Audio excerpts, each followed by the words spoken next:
S'il vous plaît, monsieur, mesdames, nous avons avec nous ce soir Jonas. Bienvenue à toi. Oh, alors je crois que J'étais sur mute, du coup, voilà. Salut Anthony, j'espère que ça va. Mais ouais, super, merci bien. Je suis navré déjà du retard, on a plus de 10 minutes de retard. Pas de Euh, souci. Magnifique, super. En tout cas, bienvenue chez Cryptologique. Merci beaucoup pour prendre un petit peu de temps puis venir parler, voilà, un tout petit peu de ton projet qui moi m'intéresse beaucoup. Je sais qu'il y a pas spécialement tout le monde qui connaît en tout cas aujourd'hui le projet, donc ça va être assez intéressant justement pour aborder un tout petit peu tout ça ensemble.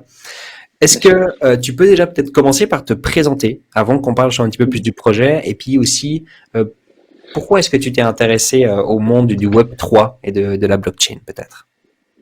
Ok, ça sera, je vais essayer de garder la réponse le plus Tu, court possible, mais tu as le temps, pas de ok, oui, tu garantie. as le temps. Euh, du coup, je suis valaisan à la base, ça fait maintenant 10 ans que je suis à Genève. À la base, j'ai travaillé dans les banques au Crédit Suisse, et après j'ai travaillé très vite dans le monde du renseignement économique, c'est-à-dire dans le monde de l'investigation, de la due diligence, de la recherche d'informations en général, pour faire simple.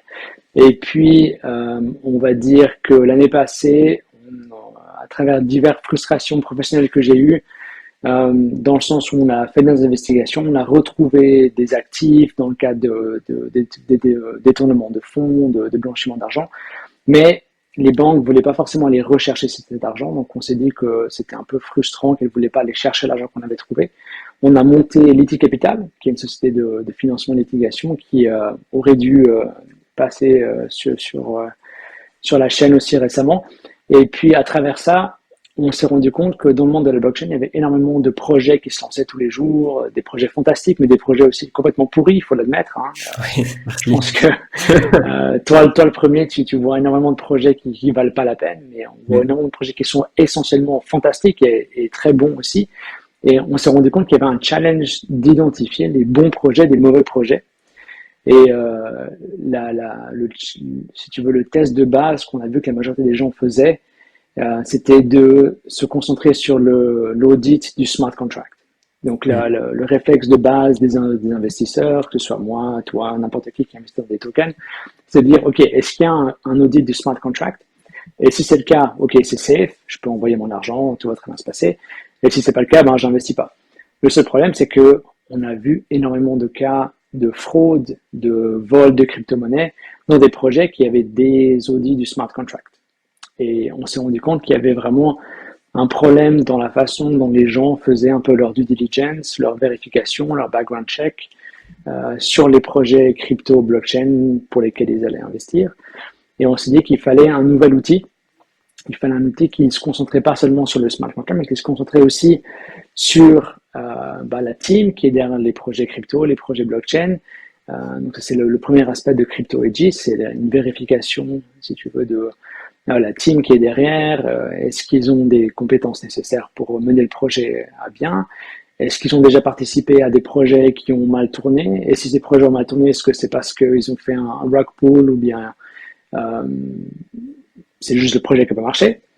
Ou est-ce que le projet n'a pas marché parce qu'il y a eu un vol de crypto-monnaie? On voit toutes les semaines, tous les jours quasiment des projets qui se font voler leur token, qui se font voler leur ETH, leur USDT, euh, vraiment dans des montants complètement astronomiques. Hein. Enfin, si on Ouais. regarde le montant total de perdu de crypto-monnaie ces derniers 3-4 mois, on arrive à 1 milliard de dollars facilement. Et là, on s'est dit qu'il y avait quelque chose à faire, il y avait quelque chose à apporter à la communauté, et surtout le fait que mon background, il est dans l'investigation, on fait des due diligence pour les banques traditionnelles, voilà, type Crédit Suisse, type UBS, où on va faire ces due diligence sur les projets pour lesquels eux ils investissent, mais on s'est rendu compte qu'il n'y avait pas du tout ça pour le monde crypto.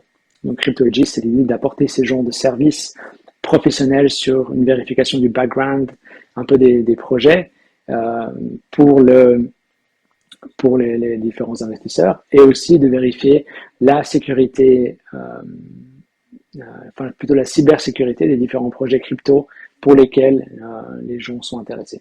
Mm. Donc voilà un peu en 30 secondes ou un peu plus le background, si tu veux, de mon approche et puis de où on arrive. Ouais, c'est juste top pour être honnête. Alors je ne sais pas si vous avez beaucoup je veux pas dire concurrence, parce que du coup, c'est pas de la concurrence. Il y a des gens qui font à peu près la même chose. Au contraire, ça pourrait même être des gens qui vous aident et vous pouvez vous entraider quelque part, grâce aux données, grâce aux informations que vous avez sur certains projets, certaines personnes même aujourd'hui. Euh, moi, où j'ai été très déçu, pour être honnête, depuis maintenant, ça fait depuis 2017 que je suis vraiment actif quasi tous les jours dans la crypto. Je me rappelle qu'en 2018, je voulais typiquement faire un petit peu un projet un petit peu de ce style, mais c'était très compliqué parce que en fait, il n'y avait pas d'aide, il n'y avait pas de finance par l'État ou quoi que ce soit. Personne ne voulait en fait financer ces sortes de projets-là. Et en fait, du coup, malheureusement, j'ai dû aussi abandonner. Et puis aujourd'hui, on a très peu d'États ou des pays qui sont en train vraiment de mettre des choses en place pour pouvoir aider les petites personnes qui se font avoir pour rentrer sur des projets. Et ce travail-là, il doit bien être fait par quelqu'un. Et moi, je trouve ça juste magnifique d'avoir quelque part où on peut demain aller avoir des informations supplémentaires. C'est jamais une garantie, hein, bien sûr. Je ne pense pas que vous pouvez prendre quoi que ce soit comme garantie ou bien assurer comme quoi ça c'est de toute façon un scam ou ça c'est de toute façon bien ou quoi que ce soit. Mais en effet, il y a des scores, c'est-à-dire qu'on peut en effet avoir certains red flags ou certaines choses qui sont à titre informatif très important de savoir avant de mettre des fois un investissement quelque part. Comme tu as très bien dit, une personne qui a déjà fait un rug pull dans un projet, qui lance un deuxième projet ou qui est dans un autre projet, pour moi, c'est un très gros red flag. Un très très très gros red flag, parce que ça montre à quel point cette personne, humainement, est capable de faire quelque chose pour de l'argent. Et aujourd'hui, le monde de la crypto-monnaie, c'est ça.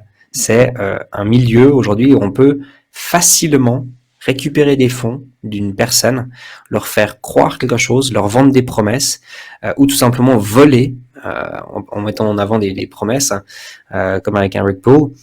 Et c'est très compliqué pour les gens qui sont nouveaux, et même pour les personnes que ça fait longtemps qu'ils sont dans la crypto-monnaie. Moi, j'en entends beaucoup qui malheureusement se font encore avoir aujourd'hui. Moi, ça fait 5 ans que je suis dans le milieu, je pourrais encore me faire avoir, tellement ils sont malins et tellement ils sont forts dans ce qu'ils font. Et c'est pour ça que je pense que voilà, c'est vraiment important d'avoir des gens comme vous et puis avec des projets pareils. Je pense il fallait commencer même avant, mais il faut commencer de façon un jour pour récolter toutes ces données et de bien classifier toutes ces personnes et les projets sur le plus long terme. Parce que c'est ça qui va faire en sorte qu'on va pouvoir éviter justement des grosses casses comme on a eu ces derniers mois aussi. À peu près 1 milliard de dollars dans les derniers 3-4 mois, tu as dit? Ah, c'est complètement fou en fait. Et ça, c'est juste la partie vol de crypto-monnaie. En fait, on a eu le dernier. Ça, c'est purement du vol. En fait, c'est des pirates informatiques qui obtiennent des mots de passe de comptes email, de serveurs privés, où les clés, enfin les mots de passe des porte-monnaies électroniques sont stockés. Donc en gros, même si on a le smart contract qui est le plus bétonné du monde, si on store, on enregistre les clés privées des différents porte-monnaies électroniques dans un coin qui est pas sécurisé, c'est vrai que c'est un énorme problème. Et la majorité du vol de crypto-monnaies qui a eu lieu ces derniers mois, c'est exactement ce genre de vulnérabilité où les projets eux-mêmes qui développent des crypto-monnaies, en fait, se disent, c'est bon, si j'ai un mot de passe sur mon compte, j'ai la clé privée du porte-monnaie qui est quelque part là sur mon serveur, normalement je risque rien. Et c'est là la grosse erreur, en fait, c'est que les gens se rendent pas compte des faiblesses que la cybersécurité ont avant que ce soit trop tard, en fait. Et quand on parle à différents projets, quand on parle à différents, même à des VC qui investissent dans des projets de crypto-monnaie, en fait, ils n'ont pas cette conception de se dire, ah mais en fait, quelqu'un pourrait venir et me voler mon investissement en 24 heures, en fait, même moins. Donc là, typiquement, le dernier projet qu'on a audité, c'était un exchange qui était sur le point de se lancer. Et en 24 heures, on a réussi à obtenir les mots de passe des différents porte-monnaies électroniques qui contenaient tous les coins, tous les stablecoins que vous allez utiliser sur l'exchange. Donc, si on avait été engagé, si quelqu'un d'autre avait été engagé pour voler ces coins, ils auraient pu le faire très facilement.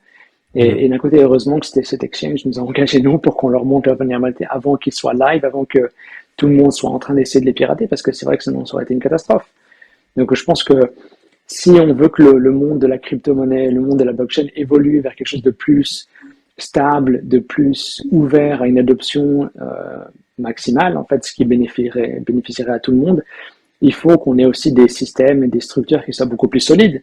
Il faut qu'on évolue vers un système professionnel aussi d'un côté de sécurisation des différents projets, des différents blockchains, des différents smart contracts qu'on a. Et c'est un peu inévitable qu'on arrive à ce genre de choses. Mm. Ouais, tout à fait, exactement. Alors après, je pense qu'il y a, ça peut être assez intéressant de comprendre un petit peu du coup votre business model, hein, parce que pour les personnes du coup qui pourraient se dire, on peut toujours aller très loin, hein, mais qu'est-ce qui peut garantir que demain, moi, j'ai un projet, je voudrais faire un rug pull. Par contre, moi, demain, je vous propose 50% de mon rug pull, ou bien je vous propose demain de vous faire un gros virement de 200 000 dollars. Et puis, en contrepartie, vous allez me donner quand même une très bonne note sur votre site internet. Aujourd'hui, je dis pas que je dis rien là-dessus qu'on soit bien d'accord. J'essaie juste du coup de montrer aux gens à quel point est-ce qu'aujourd'hui la transparence, comment est-ce que vous pouvez la jouer, votre transparence là-dessus, parce qu'on a la blockchain, hein, on peut tout vérifier, donc ça c'est une des choses les plus importantes. Et puis quel est du coup votre business model pour mieux comprendre justement comment est-ce que vous pouvez investir autant de temps, parce que moi je sais très bien que ça prend beaucoup de temps. Au contraire, ça va à l'infini, hein. On peut passer notre vie là-dessus, donc voilà, peut-être un petit peu plus d'informations là-dessus, ce serait cool. Non, bien sûr. Donc, juste un peu par rapport au temps, donc ça prend entre une et deux semaines de faire le rapport complet, en fait, de Bon. commencer dès le début jusqu'à la fin, de faire la recherche complète. Et c'est le travail d'une personne quasiment à temps complet pendant une à deux semaines de faire le travail complet. Donc, c'est un investissement assez considérable, hein, Ouais, qu'on soit clair. c'est coûteux. Après, en termes de business model, donc nous, on a deux types de projets. On a des projets qu'on fait parce qu'on pense qu'ils sont d'intérêt public. Donc, typiquement, si vous allez voir sur le site cryptoages.io, on a publié un rapport sur le Bored Ape Coin parce qu'on pensait que c'était d'intérêt public, que tout le monde puisse voir comment nous, on analysait un peu le projet. J'ai vu, ouais. Euh, J'étais choqué on du a su score. publier. Ouais. Mais il était assez bien le score. Franchement, Ouais, ils ont fait les choses correctement. exact. On a aussi fait un rapport sur Shiba, on a aussi fait un rapport sur SafeMoon, par exemple, parce que on pense que Mhm. c'est des projets qui sont importants dans le domaine public et du débat public sur la crypto-monnaie, sur la blockchain, et parce qu'on pense que c'est des projets qui sont soit divisifs, dans le sens où bah, il y a beaucoup de gens dans la communauté qui sont pour, beaucoup de gens qui sont contre. Et puis d'un côté, c'est bien d'avoir un peu une voix neutre qui regarde un peu les faits et puis qui se Mhm. concentre plus sur une approche objective. Donc l'idée derrière notre analyse, c'est d'avoir une sorte de critère objectif qui soit applicable à tous les projets de crypto-monnaie pour analyser un peu la solidité de ces projets. Et puis en termes de business model, donc on a ces projets qu'on fait nous gratuitement, donc ils sont disponibles en téléchargement libre sur le site, tout le monde peut aller les chercher, tout le monde peut aussi nous envoyer un email pour soumettre un projet, hein, si vous avez un projet qui vous intéresse et vous voulez, soit vous n'avez pas le temps, soit pas les compétences de faire la recherche, soumettez-le et puis peut-être qu'on va le prendre. Donc ça c'est la première partie du projet. Après, on a aussi une autre partie où nous, on monétise un peu notre solution. Et là, c'est le même modèle que Certic ou que les autres entités qui font des audits de smart contract, où nous, à la place d'auditer le smart contract, on va auditer le projet en soi. Donc, on ne va pas s'intéresser au smart contract, on va s'intéresser aux gens derrière le projet, on va s'intéresser à l'entité légale qui est derrière le projet.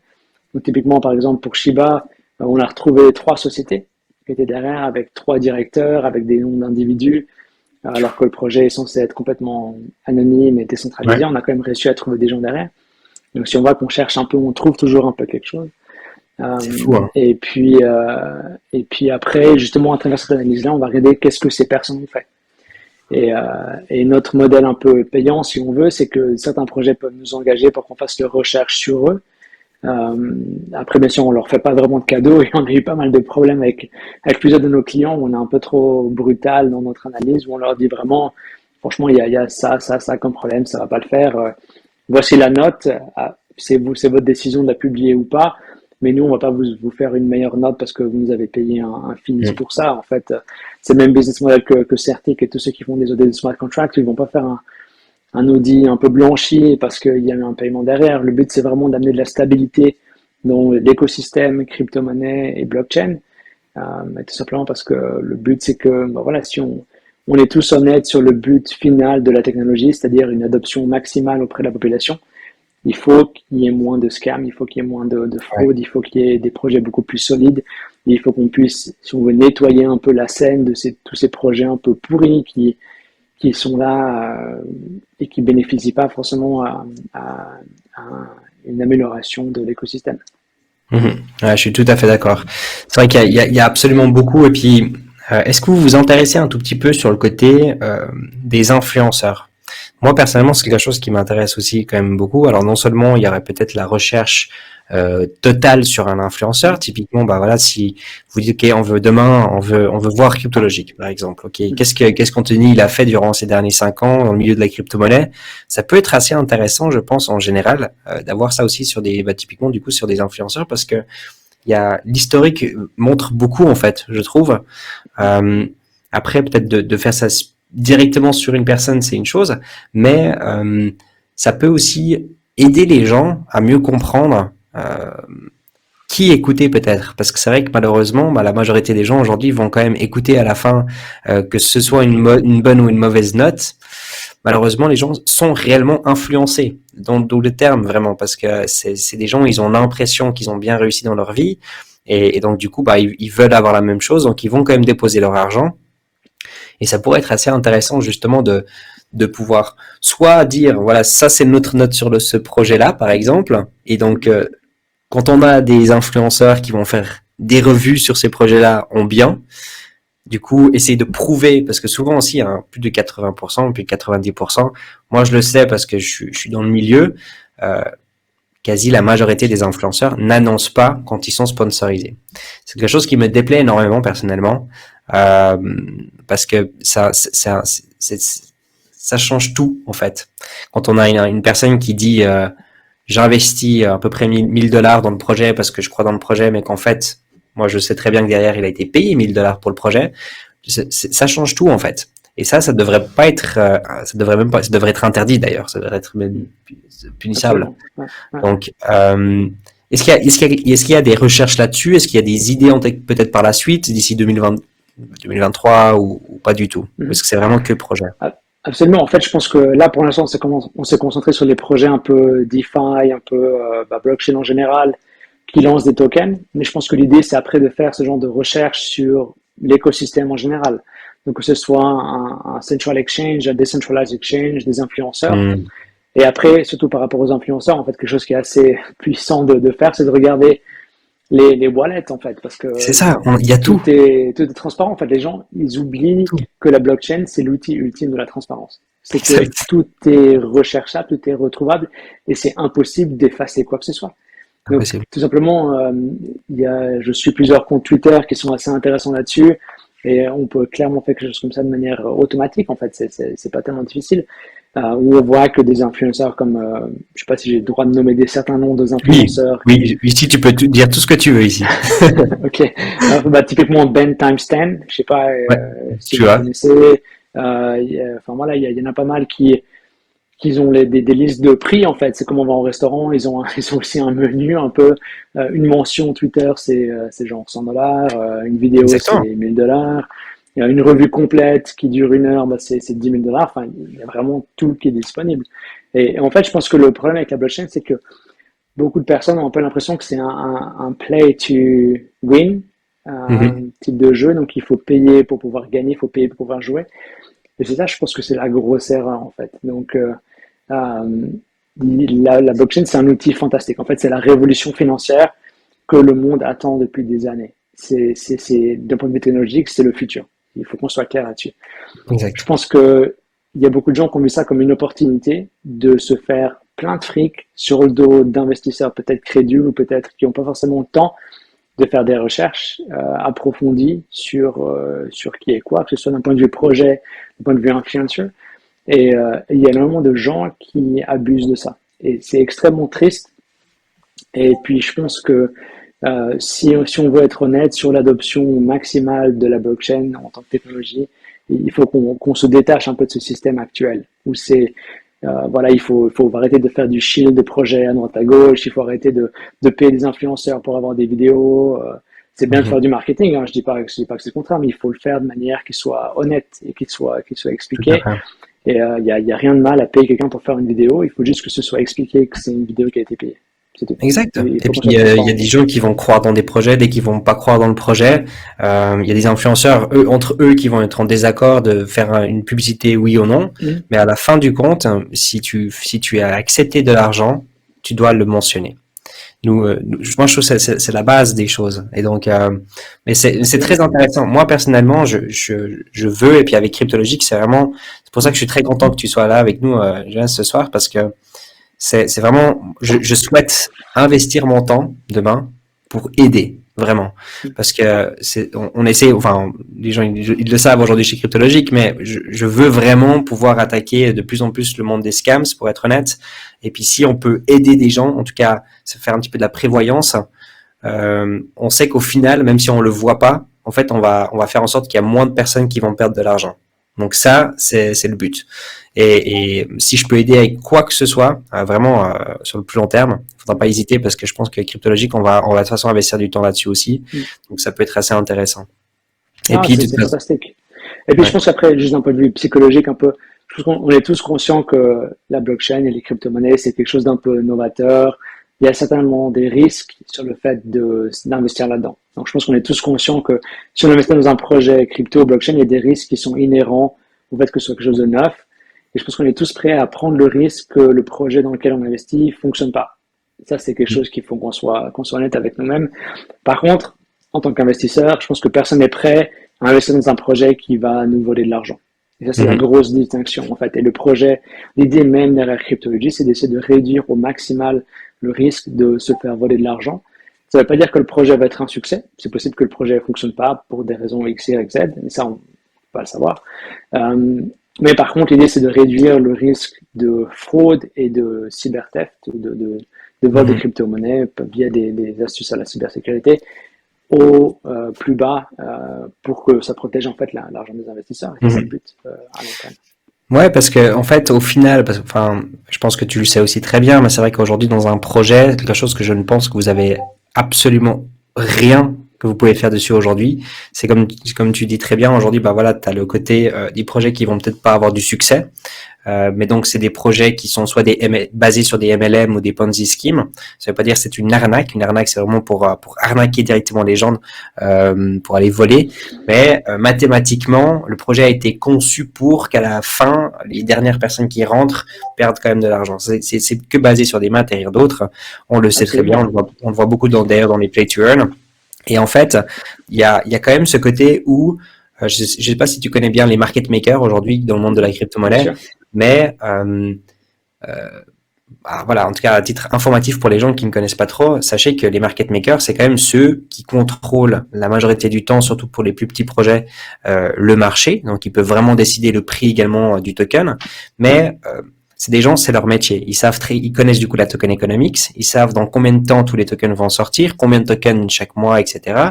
Et en fait, du coup, ils peuvent vraiment s'adapter avec toutes ces informations que eux ils ont, mais que nous on n'a pas parce que on ne gère pas le marché. Au final, ils peuvent savoir combien d'argent ils vont quand même pouvoir récupérer des investisseurs sans le voler. Et c'est là où justement il y a quand même cette zone grise quelque part, parce que c'est un marché financier. Du moment que vous investissez dans un projet, vous arrivez dans un marché financier, et il y a cette zone grise justement qui est légale, illégale. On peut pas faire des pump and dumps, on sait que c'est illégal, mais ça se fait quand même. Est-ce qu'on en fait quelque chose? J'ai pas l'impression qu'il y a beaucoup de contrôle actuellement dessus. Ça, je pense qu'aujourd'hui, vous pouvez rien faire. Vous êtes beaucoup plus dans le côté rug pull, prévention de vol directement sur des wallets, c'est ça? Absolument, et puis aussi sur le background de la team en fait. Je pense qu'il y a plein de gens qui se concentrent trop sur la techonomics, mais ils regardent pas trop le pied derrière le projet. Est-ce que les gens derrière, ils ont déjà une histoire un peu problématique, on va dire? Est-ce qu'ils ont déjà été peut-être condamnés pour des procédures? Typiquement, là, dernièrement, on a regardé en détail SafeMoon et on a vu que les fondateurs de SafeMoon, ils avaient des procédures judiciaire contre eux aux États-Unis pour avoir créé un Ponzi scheme, ce qui est assez sérieux quand même. Donc, typiquement, ce genre de choses, c'est quelque chose qui est assez difficile à voir pour les investisseurs un peu standards, on va dire, qui sont pas forcément habitués à faire des recherches assez poussées sur les projets. Après, c'est clair, si d'un point de vue purement tokenomics ou succès du projet, s'il y a un projet de yield farming dans le DeFi qui vous propose, je sais pas, j'ai vu des choses complètement ridicules, mais 1 million d'APY sur vos tokens, franchement, faut pas déconner. On l'a déjà vu, ces chiffres. C'est du vol. Faut être honnête. Ils vont faire un rug pull dégueulasse et puis là, tout le monde pense qu'ils arrivent à timer le marché correctement, à sortir avant que le rug pull a lieu, mais c'est pas vrai.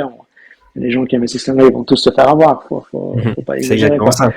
Donc, en général, si c'est trop pour être vrai, c'est que c'est trop beau. Et puis la règle d'or un peu à suivre, c'est que si le processus du projet sur comment est-ce qu'ils font de l'argent n'est pas expliqué d'une manière claire, c'est que ils vont se perdre de l'argent sur les investisseurs. C'est ça la règle de base en fait. Il faut qu'ils aient une rentabilité qui soit expliquée de manière correcte, facile. Et si c'est pas le cas, ben voilà, c'est les gens qui vont investir là-dedans qui vont offrir de l'argent aux devs et puis aux gens qui sont dedans. Ouais, exactement. Ouais, c'est super intéressant. Puis c'est vrai que on peut vraiment aller très loin. Moi, par exemple, c'est vrai qu'aujourd'hui, bah, on fait beaucoup de présentations de projets. On essaie d'interviewer beaucoup également. Je suis une personne qui me base énormément sur la token economics. Je trouve quand même qu'aujourd'hui, on peut retrouver pas mal d'informations grâce à une bonne token economics qui a été travaillée parce que du coup, ils travaillent avec des bonnes personnes ou une mauvaise token economics. Malheureusement, c'est vrai que bah, c'est comme tu as très bien dit, et du coup, ça me fait un petit peu cette red flags dans ma tête. Hein, c'est qu'en fait, j'investis pas assez de temps pour savoir à qui j'ai affaire. Parce que j'ai pas le temps. J'ai pas le temps vu qu'on fait, on fait trop d'interviews en fait par semaine. Il faudrait presque engager une personne qui fait la recherche. Il fait que ça en fait. La recherche. Qui est-ce qu'on va finalement interviewer? Quelle est la personne? Quelle est son histoire dans le monde de l'investissement, etc. Même que ce soit typiquement Meringue par exemple pour toi, parce que tu es dans le milieu, mais ça peut être aussi intéressant. C'est vraiment absolument pour tout le monde, parce que Internet, c'est ça aujourd'hui. C'est un petit peu le problème. Il y a le côté bien du Web3, etc. Mais d'un côté, c'est aussi beaucoup plus simple maintenant pour des arnaqueurs. Hein. Il y a toujours des nouvelles opportunités. Et donc, il faut réussir à se sécuriser au maximum. Et c'est vrai que c'est un très bon point. En tout cas, aujourd'hui, je n'investis pas assez de temps pour savoir à qui j'ai affaire, pour être honnête. Et puis, il y a des gens qui savent très bien se vendre. Ouais. Et ce monde de la finance décentralisée, si la tokenomics fait du sens, en général, les gens, ils investissent, mais après, ça prévoit, il y a aucune assurance contre le risque d'un rug pool 2 mois plus tard, en fait, hein, même si la tokenomics fait du sens, si les gens décident de vider les wallets, ils vident les wallets, enfin, en gros, c'est ça. Donc, je pense qu'il faut un peu changer la perspective d'analyse, qu'on fait des projets plus sur le long terme, et puis aussi, si on veut que vraiment l'espace crypto-monnaie évolue de nouveau vers quelque chose un peu plus solide pour les investisseurs un peu old school, j'ai envie de dire, ou qui ne seraient pas forcément à l'aise avec ces nouvelles technologies. C'est ça aussi sur qu'on veut se développer. En fait, je pense qu'on a tous intérêt à ce que pour avoir une adoption de masse, il faut que des gens pas forcément super techniques soient à l'aise à investir dans les crypto-monnaies, dans les projets crypto. Et ça se fera seulement quand il y a des projets solides qui ont été proprement analysés et puis avec des critères professionnels. Enfin, je pense que c'est ça le but de la sphère. Exactement, ouais. Ouais, c'est vraiment nice. Il y a une question ici de Nabdis. Pensez-vous faire appel à une communauté dans le sens de l'intelligence de la masse, à l'image des hackers blancs, ou on crée une? Alors, des hacheurs blancs. Genre, je sais pas, des hacheurs blancs, qu'est-ce qu'on entend par là? Des hackers blancs, je pense que c'est des white hat. En fait, oui, on dit ça en français, oui, les white hat. Ok, ouais. Ouais, c'est des pirates informatiques qui agissent pour trouver des faibles, des faiblesses dans les projets, mais de toute façon de manière légitime. Donc en fait, nous, quand on fait notre aspect, donc en fait, on a l'aspect due diligence sur le projet, sur la structure, après on a l'aspect cybersécurité, et l'aspect cybersécurité, en fait, on se met avec l'autorisation de la société ou du projet en question dans des bots d'un hacker malicieux. Et on va essayer de pirater le projet le plus qu'on peut, essayer d'avoir accès aux porte-monnaies électroniques, essayer d'avoir accès aux comptes en banque, essayer d'avoir accès vraiment à tout ce qu'on peut, avec leur autorisation de nouveau, pour trouver les faiblesses avant qu'un acteur un peu mauvais ou malsain le fasse. Donc en fait, c'est vraiment cette position de white hack, je vais voir que Nabdigos STTC mentionnait, désolé d'avoir un peu bûcheronné ton pseudo. L'idée, c'était voilà, c'est ça, en fait. Par contre, d'un point de vue légal, en fait, il faut qu'on fasse ça avec l'autorisation de la société en question, l'autorisation du projet en question. Donc, on ne peut pas faire ça avec une communauté ouverte, malheureusement, parce que sinon, ça amènerait trop de problèmes légaux et juridiques pour les pirates potentiels, parce qu'on imagine que si on fait appel à quelqu'un qui n'est pas sous l'accord de confidentialité qu'on a avec la société et que lui trouve des failles, il pourrait s'exposer à des procédures juridiques assez complexes pour piratage informatique, ce qu'on ne recommande pas du tout. Donc, quand on fait ce genre de procédure, c'est toujours bien de le faire de manière ouverte, transparente avec l'accord du projet blockchain en question. Sans quoi Ouais, tout à fait. vraiment Les risques, on risque c'est d'avoir des non seulement problèmes. des très grandes amendes, mais aussi risque de prison, si je me trompe pas. Absolument, absolument. Ouais, Là, tout à on fait. rigole plus, donc je pense que faisons les choses bien Exactement. et puis c'est Mm. bien pour tout le monde. Ouais. C'est exactement ça. Ouais. Ok, c'est top. Le, pour faire comprendre un petit peu peut-être aussi aux gens, parce que c'est vrai que la majorité du temps, bah, on présente quand même des projets qui ont un but financier quand même quelque part derrière. Comment ça se passe du coup pour une simple personne lambda et puis Crypto IDs aujourd'hui? Est-ce qu'on peut investir dans votre projet? Est-ce qu'on peut soutenir le projet juste en tant que voilà, vous avez peut-être un wallet et puis on peut vous soutenir dans ces choses? Qu'est-ce qui se passe un petit peu sur le côté des personnes comme nous et puis la relation entre vous? Bon, en fait, il n'y a pas de token.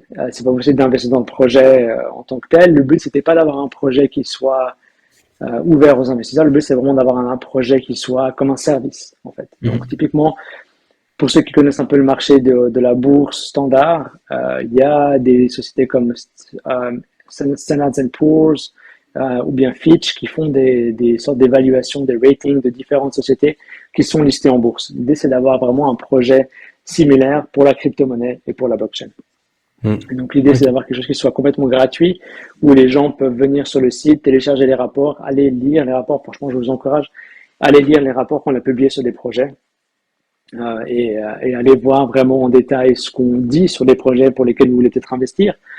Vous pouvez sans autre nous suivre sur Twitter si vous voulez nous soutenir. Vous pouvez sans autre soumettre des noms de projets. Vous voulez qu'on regarde et qu'on fasse une due diligence, on le fait volontiers. On a toujours un peu de capacité pour ça, donc n'hésitez pas à nous soumettre des noms de projets, des sites web, de projets dans la blockchain, dans la crypto, qu'ils soient live ou pas encore live et que vous voulez qu'on analyse, on le fait volontiers. Mais après, d'un point de vue financier, en gros, on veut pas votre argent, on veut juste votre attention parce qu'on essaie de protéger voilà, les investisseurs des grands méchants loups, si on veut, de la crypto et de la blockchain pour que les gens fassent des investissements plus Mhm. réfléchis. Ok, top. Et est-ce que financièrement, vous êtes, est-ce que ça roule financièrement? Est-ce qu'avec votre business model, du coup, donc, je vais pas me dire de bêtises, hein, donc vous pouvez être, Mm. vous êtes pas, est-ce que vous êtes payé automatiquement par chaque projet qui est listé, ou est-ce que c'est pas toujours le cas? Et est-ce qu'il y a d'autres rémunérations de votre côté? Et puis, est-ce que ça tourne? Est-ce que Ouais, vous arrivez à payer tout le monde dans l'équipe? bien sûr. Donc, on n'est pas toujours payé par les projets sur lesquels on fait des rapports. Donc, certains projets, on les fait gratuitement parce qu'on pense qu'ils sont d'utilité publique. Comme j'ai dit avant, des gros projets qui sont sur des grosses blockchains, on pense qu'il y a vraiment une importance publique que tout le monde soit au courant des informations qui sont derrière. On est rémunéré par certains projets pour faire des rapports. Quand c'est le cas, on fait ces rapports. Ils ne sont pas toujours publics, par contre, ceux-là. Parce que Mhm. certaines fois, franchement, quand les scores sont pas très positifs, les gens n'ont pas toujours envie que les rapports soient publics. Mais bon, ça, c'est vraiment leur droit en tant que client. Mhm. Par contre, ça leur permet à eux de voir certaines faiblesses. Et quand certaines faiblesses peuvent être corrigées, quand elles sont corrigeables, typiquement, si on a un critère d'évaluation typiquement qui dit que voilà, quand une société est basée dans un paradis fiscal, typiquement aux Seychelles, c'est un point négatif un peu. Par contre, quand elle est basée en Angleterre ou en Suisse ou en France, c'est un peu positif parce qu'on voit que c'est des régimes beaucoup plus transparents. Donc Mhm. typiquement, des fois il y a des corrections un peu faisables, on va dire comme ce genre de choses, on recommande aux projets qui nous payent de le faire, ce qui permet d'augmenter la légitimité du processus et puis de leurs activités. Donc nous, on est rémunéré comme ça, et ça permet voilà, de faire tourner l'équipe qui fonctionne. Après, c'est clair que CryptoAegis, c'est une sous-branche, si on veut, d'Athena Intelligence, qui est l'autre société de renseignement économique, d'investigation, typiquement purement financière. Et là, on ne travaille pas forcément pour des projets crypto, mais pour des projets financiers standards, typiquement pour des banques, pour des fonds d'investissement, pour des Mhm. sociétés industrielles. Et vu qu'on est la plus grosse société de Suisse active là-dedans, on a une quinzaine d'employés, on a un bureau à Shanghai aussi, on peut se permettre d'avoir un peu de flottation entre les activités qu'on fait pour l'aspect financier et puis les activités qu'on fait pour l'aspect crypto. Donc la rentabilité, c'est pas forcément l'aspect essentiel du projet maintenant. Et actuellement, ce sur quoi on se concentre, c'est voilà, de passer le message et puis de montrer aux gens qu'il y a des solutions qui existent, notamment sur la perspective d'investissement dans les projets crypto et blockchain. Mhm.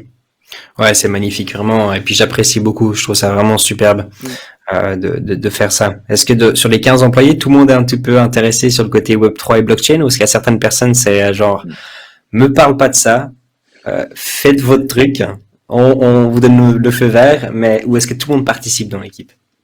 Non, il n'y a pas tout le monde qui participe. On est peut-être 30% qui participent là-dessus. Ok, intéressant, On va dire ouais. ça comme ça. 5 Et personnes, après, je ouais. pense que c'est plus une histoire d'allocation puis de disponibilité par rapport à d'autres projets qu'on a. Vas-y, Je pense que tout le monde dans l'équipe est assez familier au Web3. Tout le monde a déjà investi dans des cryptos. Tout le monde a déjà essayé de faire marcher un MetaMask. Enfin, voilà, ils connaissent un peu l'infrastructure de base. Et surtout, après, je pense que c'est plus important là-dessus. Tout le monde sait comment analyser aussi une tokenomics. Tout le monde sait comment aller faire une analyse Hmm. des wallets aussi, parce que c'est ça aussi ce qu'on met dans nos analyses. On regarde qui possède quoi comme token. Et évidemment, si on voit que voilà, les devs possèdent 99% des tokens, il y a quand même un petit problème là sur Ouais, c'est la exactement. structure générale. Donc, un peu cet esprit critique, je pense que elle n'est pas forcément propre au Web3, mais elle est disponible à tout à chacun. Et puis, tous nos analystes l'ont et puis en font usage au quotidien. Ok, magnifique. Petite question comme ça, est-ce que vous avez déjà reçu, si c'est pas trop indiscret, hein, s'il y a Mm. quoi que ça que tu ne peux pas répondre, réponds pas. Est-ce que vous avez déjà reçu des menaces de certains projets que vous avez eu listés et puis qui voulaient justement garder leur anonymat, par exemple? On parlait avant de Shiba, puis que finalement, bah, vous avez quand même découvert 3 personnes. Est-ce que légalement, vous avez le droit de mettre ça public? Et puis, ou est-ce que eux légalement, ils ont le droit de garder leur anonymat, par exemple? Bah, en fait, juste par rapport à nos recherches, on n'utilise que ce qu'on appelle le open source intelligence. Donc, c'est que de Hmm. l'information qui est disponible publiquement pour autant qu'on sache où aller la chercher. Donc, Ouais. toi, demain, si tu te lèves et puis que tu vas chercher exactement là où on l'a cherché, tu peux la retrouver exactement depuis ton ordinateur. Donc, on ne fait pas appel à de l'information qui soit nécessairement privée, donc on a le droit de la publier comme telle parce qu'on la régurgite et puis on n'invente pas. Donc, c'est le premier point. Donc, tout ce qu'on publie est parfaitement publiable, il n'y a pas de souci là-dessus. Par rapport à certains projets, on a reçu pas mal de critiques sur certains projets, ouais. Donc, pas forcément des menaces, mais disons des gens qui nous accusaient un peu de faire du food ou enfin voilà, de passer outre certains aspects critiques du projet, qui nous C'est accusaient de normal. vouloir pousser le prix en bas. Mais ma foi, après, on se base sur des critères un peu objectifs. Donc, quand on voit que toute la team a déjà fait des rug pulls ou ils ont des procédures en justice pour fraude, on peut pas donner une note qui soit potable au projet, malheureusement. Après, je C'est pense sûr, qu'il exactement. J'ai faut presque qu'on envie de dire, il qu'il faut faut, donner faut une le deuxième honnête. chance aux gens, mais il faut rester, Non, je veux non, dire, c'est clair. Et je pense que le but, c'est pas d'accuser des gens qui n'ont pas été condamnés ou quoi que ce soit, mais et de nouveau, enfin voilà, notre rating, je pense qu'il prend assez ça en compte. Donc, il y a le fait d'être accusé, il y a le fait d'être condamné, il y a le fait aussi d'avoir, si quelqu'un travaille avec d'autres criminels, bah, c'est clair, c'est pas un bon point. Si c'est une personne une fois qui a perdu de l'argent il y a 10 ans parce qu'ils ont fait faillite dans un autre projet, bah voilà, ça arrive, c'est pas la fin du monde. Mais si c'est quelqu'un qui a fait une procédure judiciaire l'année passée parce qu'ils ont volé de l'argent sur une blockchain, bah voilà, ça sera un peu plus sérieux qu'autre chose. Donc je pense que ces questions-là, c'est des questions qu'on se pose tous, c'est que tous les investisseurs crypto devraient se poser avant d'investir dans un projet. Donc nous, on amène juste des réponses à ces questions que les gens ont euh, avant d'investir. mhm. Ouais, exactement. Ok, moi, je trouve ça super intéressant. J'aimerais bien genre avoir des informations aujourd'hui sur certains projets. Je vais pas te demander comme ça, mais Mais écoute, il y a- tu peux demander à certains de tes viewers et puis avec toi, envoyez-moi deux, trois noms de certains projets que vous voulez qu'on regarde et puis on fera un rapport spécial cryptologique sans souci. ah bah ça, ce serait magnifique. Franchement, ce serait super cool. Bah, vous pouvez peut-être déjà mettre dans le chat pour donner un petit peu des idées, mais au pire, je pourrais toujours en récolter aussi sur le Discord. Ça peut vraiment être assez fun. Pour donner une idée du coup aux gens aujourd'hui, du coup, comment est-ce qu'on peut finalement euh, voilà, voir tout votre travail que vous faites. Là, je me permets du coup de partager aussi le site internet. Est-ce que tu veux peut-être nous expliquer, voilà, qu'est-ce que ça représente aujourd'hui du coup ici, on voit par exemple ApeCoin, on en a parlé avant. Moi, quand j'ai vu ça encore aujourd'hui, je me suis dit, waouh. Alors, on m'en a beaucoup parlé en bien, et c'est un expert en NFT en plus qui dit lui-même justement que ApeCoin, c'est voilà, il faut faire attention sur le côté spéculatif, hein, sur le côté des prix, c'est sûr, mais en tout cas derrière, c'est vrai qu'il y a quelque chose de très solide. Et puis sur l'avenir, en tout cas, il va y avoir beaucoup de choses qui vont réellement se passer. Il est très convaincant, enfin il est très convaincu dessus. Euh, Quand j'ai vu cette note, je me suis dit, ah, waouh, ça confirme quand même pas mal de choses. Du coup, en quoi est-ce que ça consiste exactement, du coup, cette note 88? Et puis, voilà, qu'est-ce qu'on peut faire, du coup, sur ce site internet? Bien sûr, donc la note 88 sur 100, c'est parce que ben voilà, ils ont une structure légale derrière le projet, donc ils ont des sociétés qui sont inscrites, ils ont des directeurs qui sont transparents, ils n'ont pas de procédure judiciaire en cours contre eux, ni on n'en a jamais eu. Ils ont de l'argent de VC qui ont été investis de manière correcte au bon moment. Ils ont une distribution des tokens et des NFT, en tout cas surtout des tokens pour le token qui soit correct, dans le sens où il n'y a pas 99% des tokens qui soient dans le wallet d'une personne, mais c'est bien réparti. On voit qu'ils ont quand même bien fait les choses d'un point de vue structurel. Ils ont des employés, ils ont une grosse team derrière. On voit que c'est un projet qui est là pour durer. Donc le but de... Après, on ne se prononce pas sur le prix du token, parce que franchement, si quelqu'un vous dit maintenant, je sais que le prix de Bored Ape Coin va aller à, je sais pas, $20 de moins, $20 dans 2 mois, franchement, c'est du bullshit. Faut pas déconner. Il n'y a personne aujourd'hui qui peut savoir quel sera le prix Exactement. des tokens dans le futur. Et si une personne le sait, franchement, ils vont jamais le dire publiquement parce qu'ils vont garder ça pour eux pour investir leur propre fonds. C'est jamais une certitude. Et puis, il y a des market makers ou le Mr. Market, comme nous on l'appelle aussi, qui contrôlent le marché. Ouais, À part absolument. eux. Ouais. Absolument. Donc, nous, on se base sûrement sur la structure. Donc, si on regarde la structure de Bored Ape Coin, on voit que c'est une structure qui est solide, qui est là pour durer, où les gens, ils sont pas là pour faire, se gagner 200 000 francs puis disparaître du jour au lendemain. Ils sont là vraiment pour faire un projet sur le long terme. Et là, ça se voit, ça s'est en fait concrétisé par les différentes initiatives qu'ils ont faites récemment, et c'est pour ça qu'ils ont un rating qui est assez élevé. Si Exactement. on prend, d'autres, j'arrive pas à voir sur mon téléphone, malheureusement, c'est le premier projet Meta Hero, typiquement, eux, ils ont une structure qui tient la route, mais leur technologie, elle n'est pas encore là. Donc, eux, ils font du 3D printing, mais à grande échelle, et c'est juste impossible de faire ça d'un point de vue technologique maintenant. Donc, ils ont beau avoir la structure qui tient le coup, ils ont beau avoir des gens qui ont un bon background, mais ils n'arrivent pas à faire ce qu'ils ont promis aux investisseurs de faire. Donc là, ils perdent pas mal de points par rapport à ça. Donc on voit qu'il y a toujours tout est comme on dit en anglais, le diable est dans les détails en fait. Et puis c'est là où nous on va aller voir dans les détails. On va permettre d'avoir cette perspective qui est assez importante. Donc notre site, finalement, il est assez basique. Il n'y a pas grand chose dessus. Le but c'est d'avoir juste une plateforme où on peut publier ses rapports pour que tout le monde puisse aller les voir, tout le monde puisse les télécharger, tout le monde puisse aller voir comment on note les projets qu'on analyse. Et puis aussi pour les gens qui font partie du développement de projet, de développement token, qui veulent savoir combien ça coûterait de faire une analyse de leur projet avec un peu nos lunettes d'investigateurs, ils peuvent aussi nous contacter à travers le site. Donc, c'est un site assez minimaliste en fin de compte, il n'y a pas de date, pas connecter un wallet, rien du tout. Le but, c'est d'avoir de l'information à disposition pour les investisseurs qui veulent en savoir plus sur les projets à travers lesquels ils vont investir. Ah, c'est top, hein, c'est vraiment magnifique. Je pense qu'en effet, il va avoir pas mal de projets différents qu'on souhaiterait du coup vous demander aussi. Il y en a un, je ne sais pas si tu as un petit peu, si tu as suivi, mais c'est vrai que sur le côté francophone, en tout cas, il y a Stepen qui est très actif, hein, avec beaucoup de personnes quand même dessus. Je sais pas si tu connais ou pas. Pas du tout. Qu'est-ce qu'ils font? Stepen, en gros, c'est des NFT. Il y a il y a deux tokens derrière, il y a le GMT et le GST. Et en gros, c'est des NFT, c'est des chaussures. Et Okay. puis, tu peux, en fait, en gros, tu possèdes des NFT chaussures, et puis, en fait, tu peux réellement aller marcher à l'extérieur, et puis on va vérifier. Alors, toutes les chaussures sont un petit peu différentes, hein. Tu peux marcher entre autant de kilomètres à l'heure, des fois plus vite, des fois moins vite. Si tu respectes la majorité, en fait, tu peux gagner encore un petit peu plus de tokens.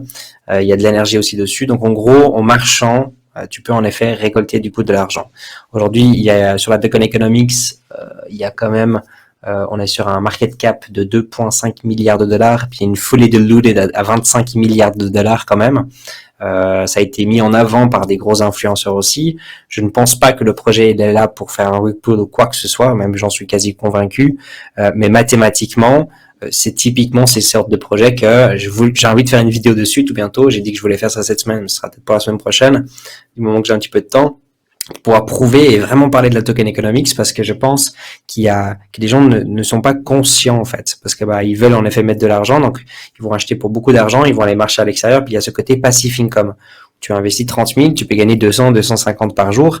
C'est intéressant pour aller faire tes 10 minutes à pied.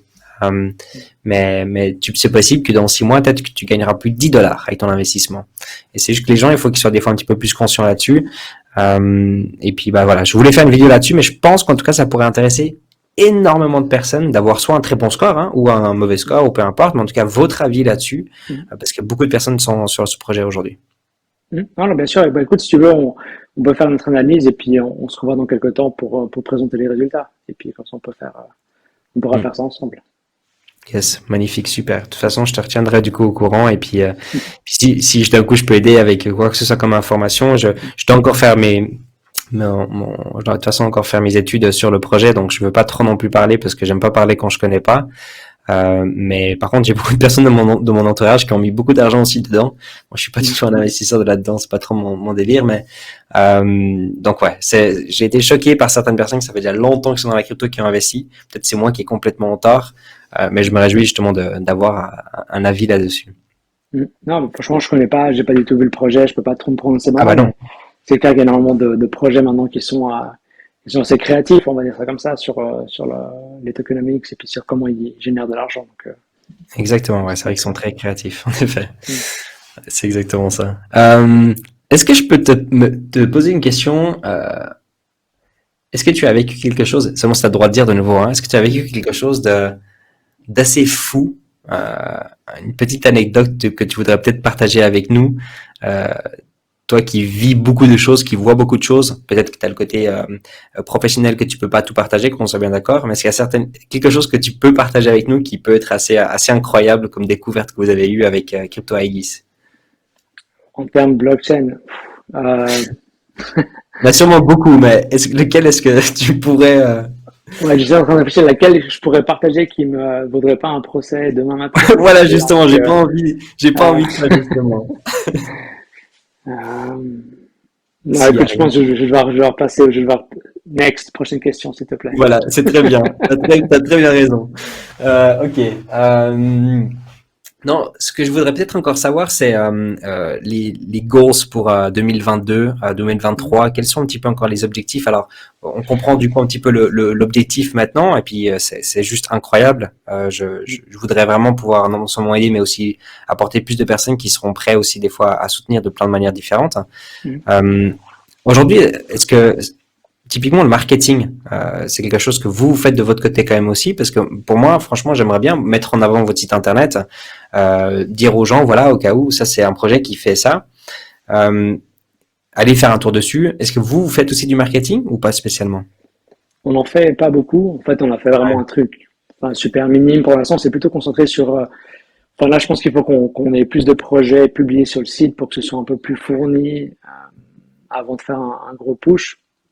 Après, on a eu pas mal de questions avec certains gros joueurs du marché donc des VC qui sont assez intéressés à intégrer notre solution pour eux-mêmes, en fait, avant eux d'investir dans des projets. Donc, on est en grosse discussion avec eux pour faire des partenariats assez publics là-dessus, où ils feraient appel à nous pour tout leur due diligence, en fait. Donc, c'est ça un peu ça l'utile. Mhm. Après, d'un point de vue marketing en général, l'idée vraiment, c'est maintenant d'étoffer le nombre de rapports qu'on a et puis de continuer à passer un peu le message qu'on existe, qu'on est là, que nos rapports sont là à disposition gratuitement pour tout à chacun.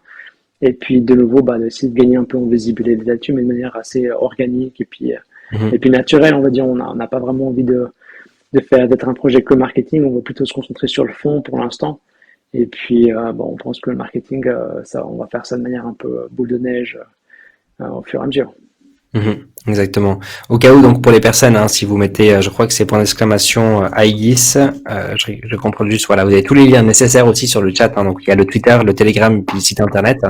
Donc n'hésitez pas surtout à aller faire un petit tour. Comme vous le savez, soutenir, hein, donc vous pouvez faire simplement un petit follow sur le Twitter, ça soutient déjà aussi énormément des fois les projets. Donc n'hésitez pas à faire un petit tour. Si il y a des questions ou des partages ou bien autres, le Telegram du coup il est là pour ça ou est-ce que c'est un channel uniquement? Bon, Où est-ce le qu'on peut... Telegram, en fait, c'est plutôt un groupe dans le sens où, bon, il n'est pas super actif, hein, on n'a pas beaucoup de. En fait, la majorité des interactions qu'on a avec les projets, c'est sur LinkedIn plutôt, parce que c'est plutôt le cadre Ouais. professionnel, donc ils sont plutôt là-dessus.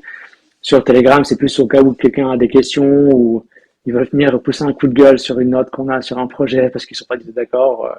venez et faites-vous entendre. Mais en général, la majorité des endroits où on communique, c'est plutôt sur Twitter, puis après, ben voilà, sur notre site où on publie des nouveaux rapports, et puis la newsletter, bien sûr. Magnifique, super, top.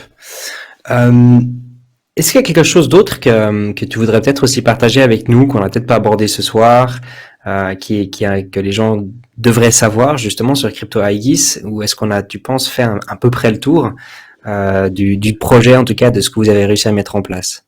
Je pense un peu le tour pour l'instant. Je vais peut-être juste rajouter un point par rapport à tout le monde sur le chat, c'est de vraiment faites votre propre recherche. On le Mhm. dit souvent, enfin, do Du your on own research. research, c'est critical, mais ça veut pas juste dire aller voir, ok, est-ce qu'ils ont un site et tout, c'est vraiment creuser, creuser, creuser.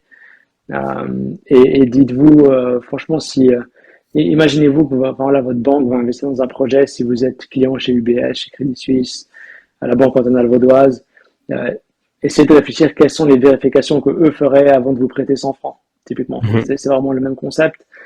Et appliquer ce filtre un peu au projet pour lesquels vous allez investir. Vraiment, ma recommandation, c'est celle-là. Et puis, bah voilà, sinon, ouais, venez lire notre recherche. Vous n'avez pas besoin de lire tous les rapports, mais juste lire les notes si vous n'avez pas trop le temps. Et puis, bah voilà, je me réjouis de la suite. Mhm. Ouais, exactement. Ça pourrait être super intéressant. C'est vrai que bah, je suis tout à fait d'accord avec tout ce que tu viens de dire là actuellement, mais c'est Mm. pas toujours évident pour toutes les personnes non plus, dépendant de certaines personnes qui sont des fois pas du tout fortes déjà rien que dans l'informatique ou sur Internet. Rien que le Web 2, ils ont déjà très peu de compréhension.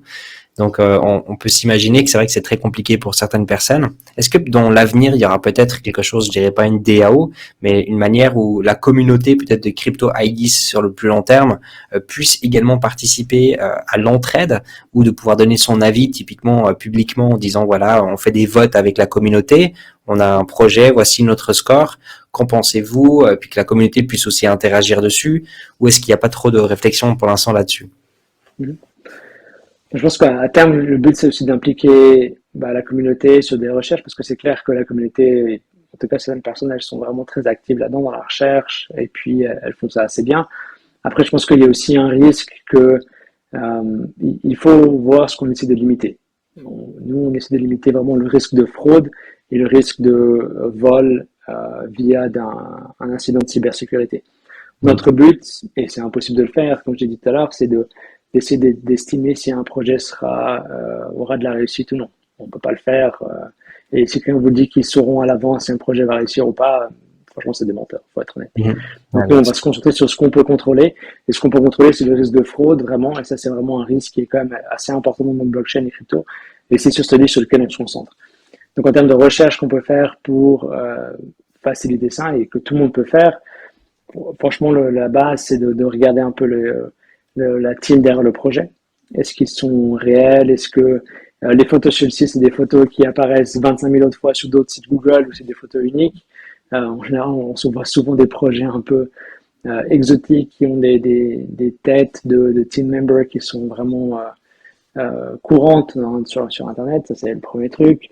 En général, on vous recommande d'aller voir les LinkedIn des gens. Est-ce qu'ils ont fait autre chose avant? Typiquement, il y a beaucoup de gens qui arrivent, ils se disent CEO d'une société, mais ils n'ont rien fait avant, ils n'ont pas d'expérience professionnelle, ils n'ont pas de track record quelconque, et ça, c'est aussi un problème. Donc, typiquement, ce genre de recherche, c'est facile. Je pense que tout le monde peut les faire depuis leur propre ordinateur, et, et il faut les faire absolument. Parce que les gens se Mhm. concentrent parfois un peu trop sur la tokenomics, et ils oublient que derrière les projets, il y a des gens. Et finalement, c'est des gens qui font le succès ou pas d'un projet. C'est pas que le code informatique qui est dans le smart contract. Tout à fait d'accord. Ouais, c'est juste ça. C'est un très bon point et tu m'as vraiment remis un petit coup d'énergie de mon cerveau en me disant, Anthony, fais attention à pas regarder que de la token economics, même que dans l'équipe de cryptologie, on a justement la chance d'avoir aussi un analyste fondamental qui fait déjà ce travail. Mais c'est vrai que c'est toujours très important. Donc, Nabdis qui dit on le fait déjà, c'est vrai que voilà. Alors, on a posé dans le chat la question justement, est-ce qu'on peut avoir quelques tips de comment faire des petites recherches. Donc, ouais, ça, je pense, c'est vraiment déjà des tips très importants. Vraiment, la base, quelque chose d'assez simple que vraiment tout le monde peut faire. Euh, Après, si on veut pousser la chose un petit peu plus loin, du moment qu'on veut faire des plus gros investissements, ça vaut la peine d'aller faire des recherches un petit peu plus approfondies en effet sur les personnes et d'investir rien qu'une journée. Une journée, on peut trouver beaucoup de choses. Absolument. Et puis après, quand on regarde en général le montant que Typiquement, quand un peu dans le monde Web 2, typiquement quand une banque investit dans un projet Web 2, ils vont dépenser entre 5 et 10 000 dollars pour une due diligence professionnelle auprès de nous, de la compétition. Et puis quand on va dans le Web 3, les montants investis sans aucune due diligence, c'est complètement fou. Alors que y a des gens qui investissent des millions de dollars Ouais, après une conversation 5 minutes sur Instagram ou sur Telegram ou sur Discord. C'est complètement dingue. Enfin, moi, ça ouais, m'étonne à c'est chaque fou, hein. fois que ça se fasse. Donc, c'est clair que le but, c'est d'essayer de professionnaliser un peu tout ça, parce que le but, c'est de limiter la casse et de limiter aussi les pertes pour les investisseurs, le cas échéant. C'est exactement ça. Non, c'est moi j'ai toujours été choqué pour être honnête. Je trouve qu'il y a beaucoup trop beaucoup trop d'argent et de facilité justement avec ces grandes sommes d'argent actuellement. Et je trouve ça complètement hallucinant. Justement, c'est quelque chose que j'en parle de maintenant de plus en plus avec certaines personnes. C'est le côté aussi rien que des influenceurs. C'est vrai nous aussi ici, hein, c'est vrai qu'on peut être payé beaucoup d'argent si on le souhaite, si on veut pas être trop honnête, 100%, on peut gagner beaucoup d'argent et c'est vrai que quelque part c'est normal, hein. Enfin, si on a 20 ans et on a fini l'école ou bien on veut plus trop étudier ou quoi que ce soit, le Web 3 c'est pas si complexe finalement. Si on se donne un petit peu l'effort et puis on n'est pas trop honnête, on peut gagner beaucoup d'argent et l'argent attire beaucoup de personnes malheureusement. Donc c'est à nous maintenant de faire attention et de faire en sorte de voir ce qui est bien et ce qui est moins bien. Et c'est vrai que des fois, ça peut demander beaucoup de travail sur certains projets. Mais Absolument. Et puis aussi, je pense que les gens, ils sont attirés par cette façon de faire, typiquement parce qu'ils se disent, ah bah, la blockchain, c'est un peu anonyme, je peux avoir des wallets sur des ouais, plateformes DeFi anonymes, mais en fait, c'est pas vrai. Au bout d'un moment, la police, elle va c'est rattraper le tout le monde, et contraire. puis ceux qui ont volé l'argent, ils seront un peu fâchés de voir que leurs transactions seront traquables par wallet, par wallet, par wallet, et puis on va les retrouver au bout d'un moment. Donc, Mhm. Ouais, il y a voilà. même dans du wash trading, hein, du wash Mhm. trading ou bien quand on part dans un mixeur. Euh, alors, c'est pas garanti à 100% de ce que moi j'ai pu parler avec des experts dans le milieu, mais on peut apparemment même retrouver même après dans un mixeur, en tout cas sur le Bitcoin. Je peux pas parler trop des sidechains et des autres écosystèmes non plus, mais en tout cas sur le Bitcoin aujourd'hui, même dans un mixeur à 95-96% ils disent, on peut quand même retrouver les vrais Bitcoins qui sont rentrés dedans. Donc c'est vrai que ça va assez Absolument. loin aujourd'hui. Ouais. Et c'est tout le pouvoir justement de la blockchain, c'est de se dire que finalement tout l'argent finalement ce qu'on n'a pas sur des dollars, ce qu'on n'a pas sur des francs suisses et ce qu'on n'a pas sur des euros. Au contraire, faire de l'argent sale est beaucoup plus simple aujourd'hui avec du cash qu'avec du Bitcoin. Et c'est vrai qu'il y a encore cette éducation qui doit arriver chez les gens. Et c'est normal hein, d'avoir peur, c'est normal de pas comprendre, c'est compliqué pour beaucoup de personnes, mais c'est qu'une question de temps. Et puis je pense que pour améliorer tout ça, c'est des projets comme le tien, enfin le vôtre. Hein, vous êtes quand même 15 maintenant là derrière, donc vraiment incroyable. Moi, je soutiens énormément. Je vais utiliser sûrement aussi la plateforme pour aller faire des petits tours justement sur les projets, avec grand plaisir. Si d'un coup vous êtes en manque de travail, je vous donne volontiers des projets. J'ai une grande liste, donc ça c'est vraiment pas un problème. Et puis ouais, avec grand plaisir qu'on puisse peut-être aussi se revoir dans X mois, par exemple, même si c'est en septembre, après l'été, des choses comme ça peut être assez intéressant de voir quels nouveaux projets sont aussi arrivés, par exemple, sur le site internet. Est-ce qu'il y a eu un petit peu des nouveautés? Est-ce qu'il y a des choses où il faut faire plus attention? Parce que ça avance tellement rapidement. Je pense qu'entre 2018 et par exemple aujourd'hui, quand il n'y avait même pas encore le DeFi, les prochaines grosses hypes qui vont arriver de mon point de vue, c'est les DAO. Les DAO, il faudra vraiment faire attention parce qu'il y a vraiment beaucoup plus de côté technique et puis avec les smart contrats justement qui vont quand même se mettre en place et puis que c'est trop compliqué pour les gens de lire un smart contrat ou de comprendre. Ils vont se connecter avec un MetaMask et puis ils vont accepter un envoi d'argent peut-être, mais qui sont même pas conscients qu'en fait ils vont envoyer de l'argent à un arnaqueur. Il y a beaucoup de choses encore qui vont arriver et je pense que ça peut être intéressant de se revoir et puis de voir un tout petit peu l'évolution aussi de vos recherches pour pouvoir aussi le partager avec une communauté justement comme chez nous. Absolument. Et de toute façon, on est là, on est basé sur Genève, donc on n'est pas très loin. Donc on est, on est proche. Donc avec plaisir qu'on peut faire un follow-up sur certains projets d'ici là. Yes, avec grand plaisir. Normalement, si tout se passe bien, vendredi, je reçois les clés du studio, donc on va pouvoir après inviter des gens également sur place pour pouvoir faire du contenu. Donc, ce sera un grand plaisir de pouvoir vous inviter aussi sur Neuchâtel, dans notre studio tout bientôt. Et puis de pouvoir boire aussi un café face à face. C'est vrai que c'est un petit peu différent en visio. J'aime bien, mais c'est toujours un petit peu différent. Absolument. Ouais. Yes, top. Jonas, je sais pas s'il y a quelque chose d'autre que tu voudrais du coup encore rajouter. Sinon, moi je te dis un grand merci déjà. Est-ce qu'il y a peut-être quelque chose que tu voudrais encore dire aux gens qui nous regardent encore ce soir? Juste merci à toi en tout cas, puis merci à tous ceux qui nous ont suivis pour la discussion, parce que je pense que c'est vrai que la sécurité des investissements, c'est quelque chose qui est pas encore, auquel on fait pas encore trop attention.